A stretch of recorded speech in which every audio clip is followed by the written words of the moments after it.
অপেক্ষার অবসান। কিছুদিন ধরেই শোনা যাচ্ছিল আসন্ন মরশুমের আগেই নতুন কোচের নাম ঘোষণা করবে মোহনবাগান সুপার জায়ান্ট। গত মরশুমে আন্তোনিও লোপেজ হাবাসের তত্ত্বাবধানে লিগ শিল্ড চ্যাম্পিয়ন হয়েছিল মোহনবাগান। আইএসএলে ফাইনালে উঠলেও শেষ পর্যন্ত মুম্বইয়ের কাছে হারতে হয় সবুজ মেরুন ব্রিগেডকে। তবে মরশুমের শেষ দিকেই অসুস্থতার জন্য বেশ কিছু ম্যাচে ডাগ আউটে থাকতে পারেননি আন্তোনিও লোপেজ হাবাস। মূলত তার অসুস্থতার কারণেই নতুন কোচ নিয়ে ভাবনা চিন্তা করছিল মোহনবাগান ম্যানেজমেন্ট। বেশ কিছু হেভিওয়েট নাম ছিল সবুজ মেরুন ম্যানেজমেন্টের র্যাডারে। মঙ্গলবার সন্ধ্যায় মোহনবাগান ম্যানেজমেন্টের পক্ষ থেকে ঘোষণা করা হলো নতুন কোচের নাম। আসন্ন মরশুমের জন্য মোহনবাগানের কোচ হচ্ছেন হোসে মলিনা। এর আগেও কলকাতায় কোচিং করানোর অভিজ্ঞতা রয়েছে তাঁর।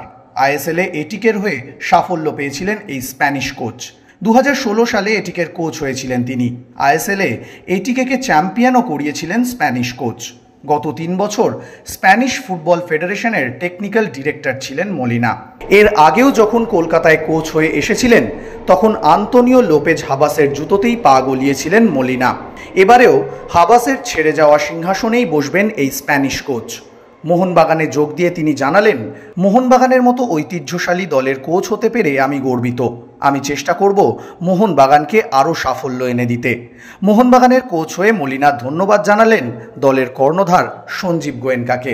এখন দেখার আসন্ন মরশুমে হোসে মলিনার হাত ধরে সাফল্যের সরণি বজায় রাখতে পারে কিনা সবুজ মেরুন ব্রিগেড।